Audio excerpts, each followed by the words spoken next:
Hello, everyone, and welcome back to another episode of Blame It on the Stars, where we give you an inside look on what's going on in the universe so you can blame your problems on the stars. It is Jade here. And it's Kara. And this week, Venus enters Aries. But if you're listening to this on Monday, the day that this episode comes out, there was recently a new moon. So if you want to know more about the new moon in Pisces, or also the fact that we're officially in Pisces season, then definitely listen to last week's episode before diving into this one. And just to give you a heads up, next week, Mercury will enter Pisces. We will tell you everything you need to know about that transit and how it affects you. And if you're not a subscriber, after a short ad break, we'll get right into the episode. So Venus enters Aries. This happens on February 20th at 2:56 a.m. Eastern Standard Time, just a few hours after that new moon in Pisces. What you need to know. While Venus is in Aries, it's a period of time where you might find that you're a little bit more independent when it comes to your relationships. You might find if you're someone who normally likes to do things with other people, whether it be going to the grocery store with your friends or going out to lunch with your coworkers, this might be a time where you might find that you need a little bit of space from the other people in your life. Also, it's important to know it's a great time for taking initiative in making plans. How this affects you, you're going to be feeling a lot more passionate and spontaneous during this time. So if you find that there's any passion projects you've been wanting to start, or if you're just looking to get creative, again, spontaneity is a huge thing. You might find that the plans you're making aren't planned. They just happen unexpectedly. That's all to be expected because of the Aries energy that's at play here. During this time, you might be a little bit more direct. Just because Aries is ruled by Mars, it's also a lot more of an active energy. I know that while Venus was in Pisces, we were really embracing our creativity. And once Venus enters Taurus, that will really slow things down. So again, this is a good time to just be active and enjoying your time with others. Now, something you might not know is that Venus is in detriment in Aries and Scorpio, and this will be more prominent when we talk next week about Mercury going into Pisces. That's also a detriment transit, so two planets in detriment at the same time.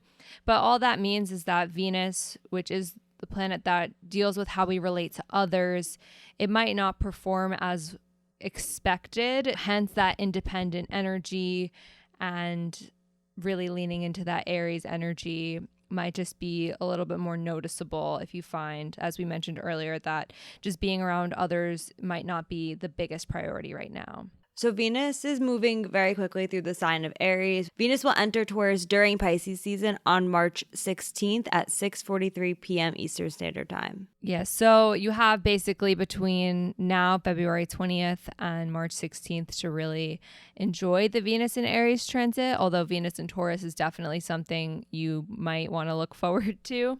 Now, certain signs will be affected more than others, per usual.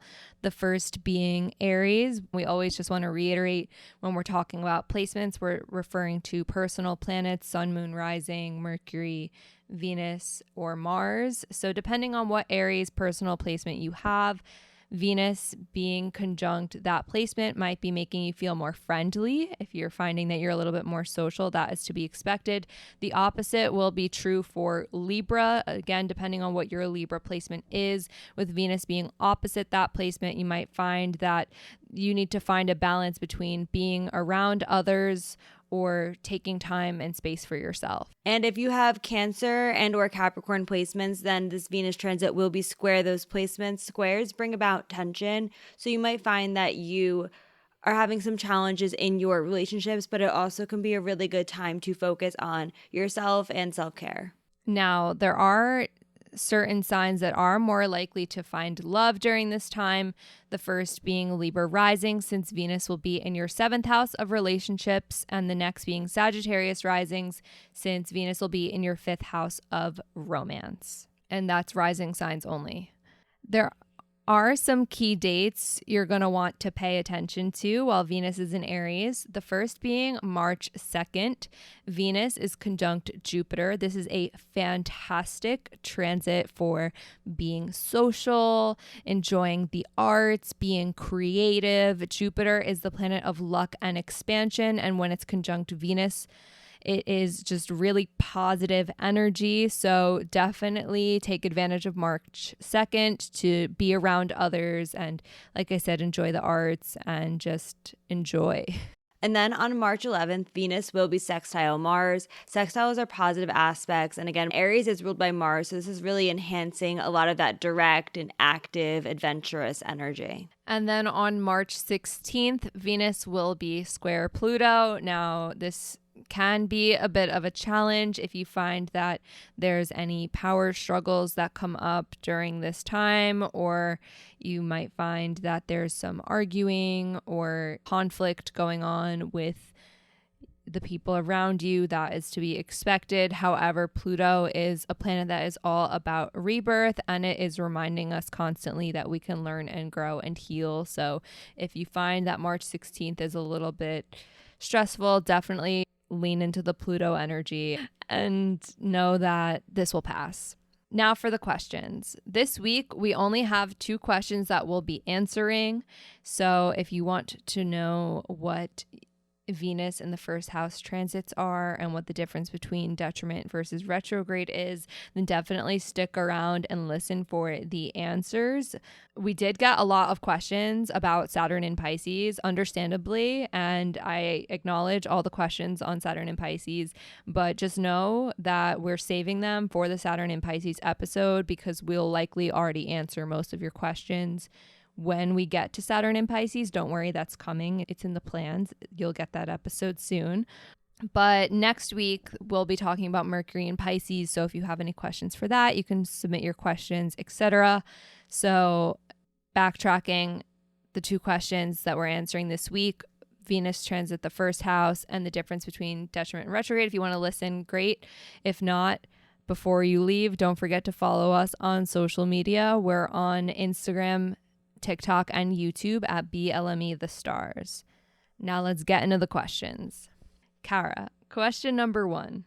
I'm an Aries rising. What can I expect? So if you are an Aries rising, then that means that Venus will be in your first house. So everything that I'm about to say applies to everyone when Venus is in the same sign as the rising sign. So when this happens, it places a lot of focus on your relationships, whether that is with other people or yourself. You might find that you are very confident during this time in embracing your own authenticity and finding ways to express that and connect with others. You might be focused on creativity, whether that's expressing yourself creatively through journaling, drawing, other arts. You also might be appreciating other arts, going to museums, listening to music, watching movies, becoming a photographer.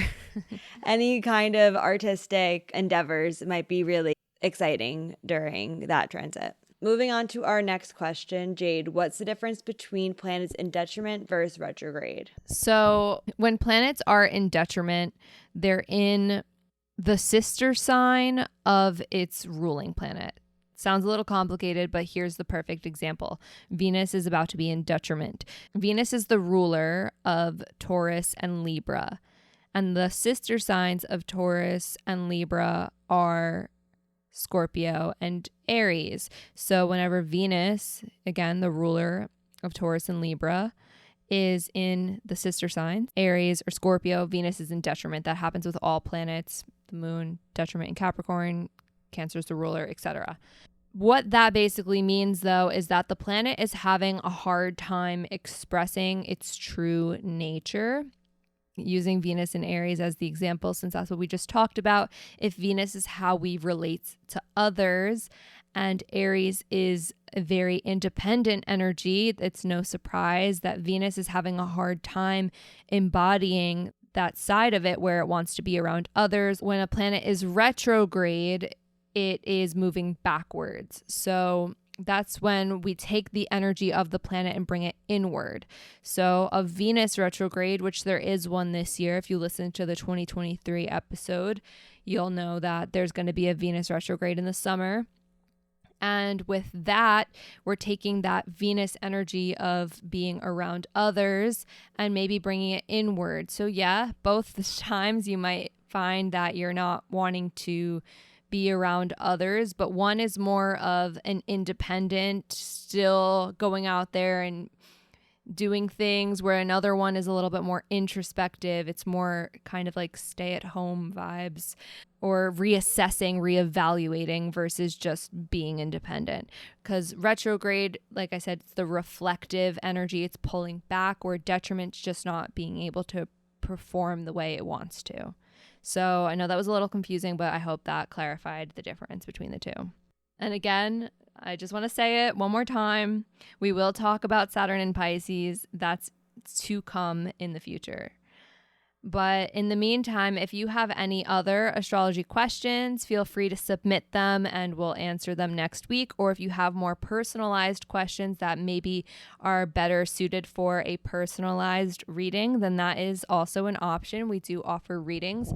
Readings are hosted on an app called Intro, which allows for FaceTime style calls. We have readings for as short as 15 minutes to as long as 1 hour.